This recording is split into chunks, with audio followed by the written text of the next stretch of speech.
స్వామికే తగినటువంటిది, స్వామికి కూడా సదా అభిలషణీయమైనటువంటి శ్రీకౌస్తుభం. మనందరికీ ఆనందాన్ని కలిగించేటటువంటిది కాదు.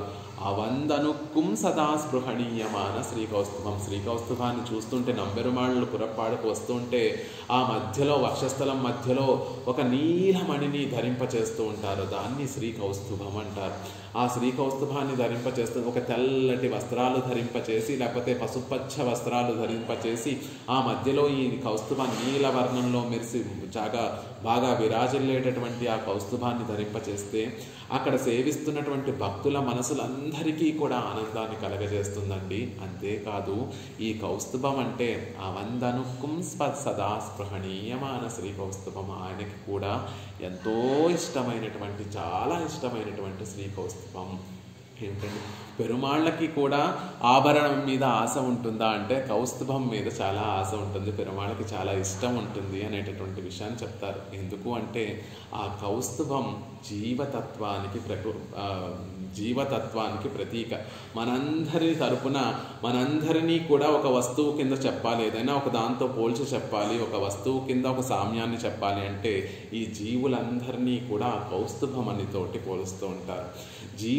ఈ జీవులంటే పెరుమాళ్ళకి ఎంత ఇష్టమో ఆ కౌస్తుభం అంటే కూడా, అందుకని ఆ కౌస్తుభం అంటే కూడా పెరుమాళ్ళకి అంత ఇష్టం. జీవుల్ని విడిచి జీవుల్ని పొందడానికి పెరుమాళ్ళు ఎంత శ్రమ పడుతూ ఉంటారో ఆ శ్రమంతా కూడా తనకి జీవులంటే ఇష్టం కాబట్టి, అలా అంత ఇష్టం జీవుల మీదకి పెరుమాళ్ళ మీద ఉంటుంది కాబట్టి ఆ కౌస్తుభం జీవతత్వానికి ప్రతీక కాబట్టి అవందనుక్కుం సదా స్పృహణీయమాన శ్రీకౌస్తుభం, అవందనుక్కు సదా స్పృహణీయంగా ఉండేటటువంటి శ్రీకౌస్తుభం అనే ఆయనకు కూడా స్పృహణీయంగా ఉండేటటువంటి శ్రీకౌస్తుభం. ఎంత ఇష్టం కాకపోతే ఆ లక్ష్మీదేవి వాసస్థానం చేసేటటువంటి అదే వక్షస్థలం మీద శ్రీకౌస్తుభాన్ని కూడా పెరుమాళ్ళు ధరిస్తారు. అంటే పిరాట్టి అంటే ఎంత ఇష్టమో పెరుమాళ్ళకి ఆ శ్రీకౌస్తుభం అంటే కూడా అంతే ఇష్టం. ఆశ్చర్యం ఏమిటంటే లక్ష్మీదేవి ఆ క్షీరసాగర మథనం చేసేటప్పుడు ఆ